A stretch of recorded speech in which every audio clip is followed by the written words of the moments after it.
बिस्मिल्लाहिर्रहमानिर्रहीम। अस्सलाम वालेकुम नाज़रीन, मैं हूँ साकिब बशीर। आज हमारे साथ मौजूद हैं एडवोकेट अहमद शेख, जो लाहौर में कम उम्र बच्ची और मुंबिया बच्ची के केस के हवाले से बहुत मुतहरिक है और कराची में जो प्रोसीडिंग चल रही हैं उन पे भी गहरी नजर रखते हैं। अहमद शेख डॉक्टर साहब, आपका बहुत शुक्रिया। कराची में समाअत थी, उस समाअत के हवाले से थोड़ा सा बताइएगा। कुछ बेल कैंसिलेशन के लिए जो मामला था, में कमरा अदालत में क्या जो है वो अनहोनी हुई है, और कमरा अदालत का अहवाल कुछ बताएं हमें कि क्या हुआ है आज। बहुत शुक्रिया साकिब भाई। आज ये बेसिकली उन्होंने जो मुद्दई मुकदमा है उनकी तरफ से उसी अदालत में जो ट्रायल कोर्ट के जज साहब हैं उन्हीं के पास इस जमानत को चैलेंज किया गया था। 497(5) में ऑप्शन होती है कि आप ऊपर वाली अदालत में भी जा सकते हैं और उसी अदालत में भी जा सकते हैं। तो ये 15 अक्टूबर को सर बेल कैंसिलेशन मूव की गई थी और ये आज के दिन के लिए नोटिस जारी किए गए थे। और ये जो बेल कैंसिलेशन जारी फाइल की गई थी, ये इत्तफाकन नहीं थी, या एक होता है ना कि बिला वजह बैठे मुद्दई को तकलीफ पहुंची हो कि मुलजम आजाद घूम रहा है, मुलजम को कंट्रोल किया जाना चाहिए, ये इस चक्कर में दायर नहीं की गई थी। बल्कि मुलजम की तरफ से 15 तारीख से पहले एक और अटेम्प्ट की गई है, जो मुद्दई मुकदमा है उसको ब्लैकमेल करने की, उसको हरास करने की, उसको थ्रेट करने की। वो जो अटेम्प्ट थी उसकी बुनियाद पर जो मुद्दई मुकदमा है उनकी तरफ से एक कैंसिलेशन मूव की गई है उस मुतलका अदालत के अंदर 15 अक्टूबर को, जिसके अंदर आज के दिन के लिए 20 अक्टूबर के लिए नोटिस जारी किए गए थे जज रियाज मेमन साहब के पास। आज जो समाअत हुई है वो मैं आपको बताऊं तो वो बड़ी दिलचस्प समाअत है। और अभी तक ये पहली दफा हुआ है कि किसी मामले के अंदर जो ऑनरेबल जज साहब हैं उनको एक बंदे का मोबाइल फोन और उसका व्हाट्सएप भी चेक करना पड़ा है। और ये मतलब एक बड़ा गैर मामूली किस्म का वाकया था जो अदालत के अंदर आज हुआ है। आज जब समाअत हुई तो जिब्रान नासिर की तरफ से तमाम चीजें अदालत के सामने रखी गईं। एक व्हाट्सएप के ऊपर वॉइस नोट भेजा गया था ज़हीर की तरफ से, जिसमें उसने क्लियर अल्फाज के अंदर, बड़े ही वाज़ेह अल्फाज के अंदर मुद्दई मुकदमा को ये धमकी दी कि जहां एक बच्ची चली गई है, इसके अलावा भी आपकी 2 बच्चियां हैं जो छोटी हैं, आपको उनके बारे में सोचना चाहिए, आपको ये मुकदमा वापस लेना चाहिए। जो कि बड़ा क्लियर थ्रेट था। आम बंदा भी, जज साहब की जगह कोई भी आम बंदा जज बन के सोचे, इसको जज करने की कोशिश करे तो वो समझ सकता है। दूसरा, उसके अलावा जो मुद्दई मुकदमा की छोटी बच्ची है सबसे, उस बच्ची की एक तस्वीर को अपनी प्रोफाइल पिक्चर लगाया जाता है मुलज़िम की तरफ से, और ये मैसेज दिया जाता है कि मेरे पास बहुत कुछ मौजूद है। और वो तस्वीर जो लगाई गई है उसके बारे में मुद्दई मुकदमा का मौक़िफ़ ये है, उसका स्टांस ये है कि वो तस्वीर हमारी पब्लिक कभी भी नहीं हुई। वो तस्वीर हमारे सिर्फ़ हमारी एक जो बच्ची जो मग़विया है, जिसको अगवा कर लिया गया था 16 अप्रैल को, उसके टैबलेट में थी। और वो टैबलेट ये ऑलरेडी ये फैमिली ज़हीर एंड कंपनी जो है वो क्लेम करती है कि 27 अप्रैल को कोस्टर के अंदर गुम हो गया था, जब वो हवेली लखा से लाहौर के लिए सफ़र कर रहे थे। तो इसका मतलब है कि तमाम बच्ची के टैब का मवाद इनके पास है, इनके पास हर वो चीज़ है जिससे ये वालिदैन को हरास कर सकते हैं, थ्रेट कर सकते हैं, ब्लैकमेल कर सकते हैं, वालिदैन को प्रेशराइज़ कर सकते हैं। तो ये बहुत सारी चीज़ें हैं उससे मुतल्लिक है। सेकंडली अदालत के सामने रखा गया कि हुज़ूर आपकी अदालत से एक मुल्ज़म को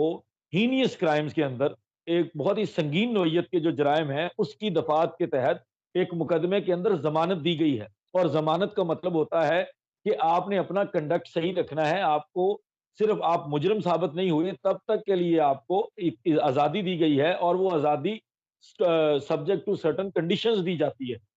जिसमें आपने अदालत को अटेंड करना होता है, जिसमें आपने अदालत के हर हुक्म को मानना होता है, आपने मुकदमे को इन्फ्लुएंस नहीं करना होता, आपने कोऑपरेट करना होता है प्रोसिक्यूशन की जो इन्वेस्टिगेशन की सारी चीज़ें होती हैं उनके साथ। लेकिन ये जो अटेम्प्ट्स कर रहा है इस इन हालात में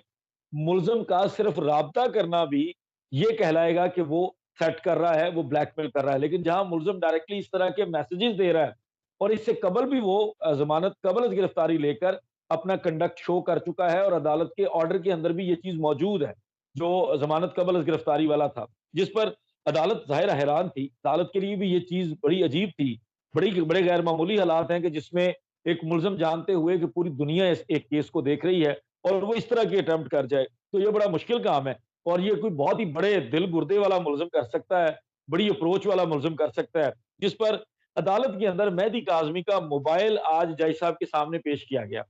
और उस मोबाइल के अंदर वो व्हाट्सएप की कॉन्वर्सेशन खोलकर, वो दिखाकर जज साहब के सामने रख दिया गया कि आप इसको बजाते खुद चेक करें, आप अपनी आंखों से देखें, खुद ऑब्जर्व करें और कंफर्म कर लें कि अगर ये कॉन्वर्सेशन, क्योंकि आपने जब अगर आपने स्क्रीनशॉट्स दिए हैं, रिकॉर्ड दिया है, तो वो एक फोरेंसिक और पता नहीं क्या-क्या प्रोसीजर्स होते हैं। लेकिन अगर आपका मोबाइल ही सामने है, तो एक प्रूडेंट मैन के लिए, एक प्रूडेंट माइंड के लिए और एक जुडिशियल माइंड के लिए तो बहुत ईज़ी है कि वो आसानी से समझ सकते हैं कि ये 2 नंबरी नहीं हो रही। ये मुद्दई मुकदमा झूठ नहीं बोल रहा है, इसका स्टांस बिल्कुल जायज़ है। इसलिए जब वो उनके सामने रखा गया, तब अदालत का व्यू एकदम चेंज हो गया और अदालत ने फौरन मुल्ज़मान के वकील को कहा कि आप जो है ना, वो आप इसके ऊपर दलाइल दें, जिस पर मुल्ज़मान के वकील की तरफ से 10, 15, 20 दिन की तारीख लेने की एक नाकाम कोशिश की गई। भरपूर तरीके से उन्होंने अदालत के तरले-मिन्नतें की कि आज हमें सिर्फ टाइम दे दें 15 से 20 दिन का, जिस पर आपस में जब ये सारे मामलात कंप्लीट हुए तो अदालत 24 अक्टूबर से ज़्यादा 3 दिन दरमियान में गैप और चौथे दिन से ज़्यादा का टाइम अदालत देने पर आमादा नहीं हुई और अदालत ने इस मुकदमे को फिक्स कर दिया और ये कहा कि आप सुबह आएँ, दोपहर से आएँ, 3 बजे तक आएँ, आखिरी टाइम तक आप आएँ। जी, जी। कब के लिए फिक्स किया जाए? सर 24 तारीख के लिए, मंडे के लिए। और उसके अलावा ओके। एक और बड़ी दिलचस्प चीज़ हुई साकिब भाई, जो कमरा अदालत के अंदर से हमें बताई गई है कि जब ये मामला चल रहा था, जब ये मैसेजेस ऑनरेबल कोर्ट देख रही थी, जज साहब देख रहे थे, तो जो तफ्तीशी अफसर है, सईद रिंद, क्योंकि अब मैं तो समझता हूँ कि वो गार्डियन भी है ज़हीर का अब, उसने बाकायदा गार्डियन होने के नाते उसको गुस्सा किया है, उसको डाँटा है, उसको समझाया है कि यार हम तो तुम्हारे लिए सब कुछ कर रहे हैं, तुम्हें ये मैसेज नहीं करना चाहिए था। सो ओवरऑल हुँ, जो सिनेरियो था, जो कमरा अदालत का माहौल मुझे बताया गया है, उसमें मुल्ज़िम मुल्ज़िम के जो मुहाफ़िज़ बने हुए थे, कुछ पुलिस के अफ़सरान हैं, आईजी गुलाम नबी मेमन का चूँकि ये सरकारी मेहमान है और उसके अलावा जो तफ्तीशी अफ़सर है, जो इसका गार्डियन है इस वक़्त, वो तमाम लोग आज काँप रहे थे और तमाम लोगों के पसीने छूटे हुए थे क्योंकि जब अदालत के सामने मोबाइल पेश कर दिया गया,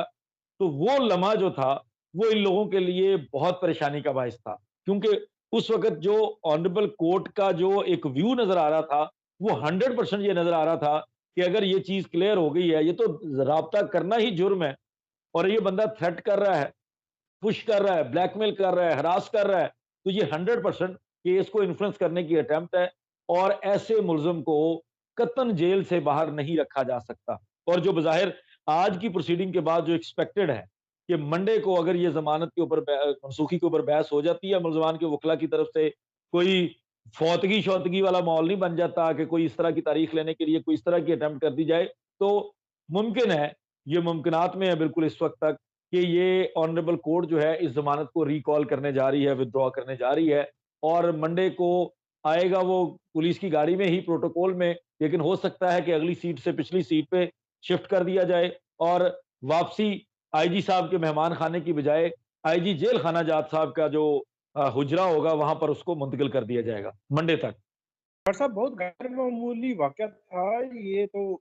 और एक गैर मामूली सिचुएशन जो है मुझे लगी है कि जज साहब ने मोबाइल देखा और डेफ़िनिटली आपने जिस तरह बताया कि आपने फोरेंसिक करवाना है, बाकी चीज़ें तो बाद की हैं। जब एक मोबाइल सामने है, एक क्लियर चीज़ नज़र आ रही है और उसपे कंडक्ट पे तो बहुत बड़ा सवाल है कि आपको जब बेल मिलती है तो आप एक जो सर्टेन कंडीशंस होती हैं, उन कंडीशंस को आपने फुलफ़िल करना होता है ड्यूरिंग बेल। बिल्कुल, तो अगर उस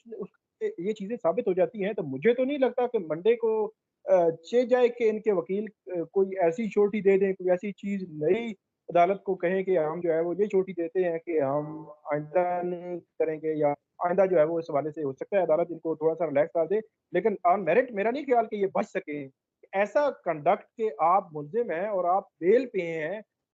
और सर्टेन कंडीशंस हैं आप पे और आप मुद्दई मुकदमा को ये थ्रेट कर रहे हैं, तो ये तो बहुत बड़ा बिल्कुल। एक सवाल है और मेरा नहीं ख्याल कि ये बच सकता है, लेकिन देखते हैं कोर्ट क्या करती है मंडे वाले दिन।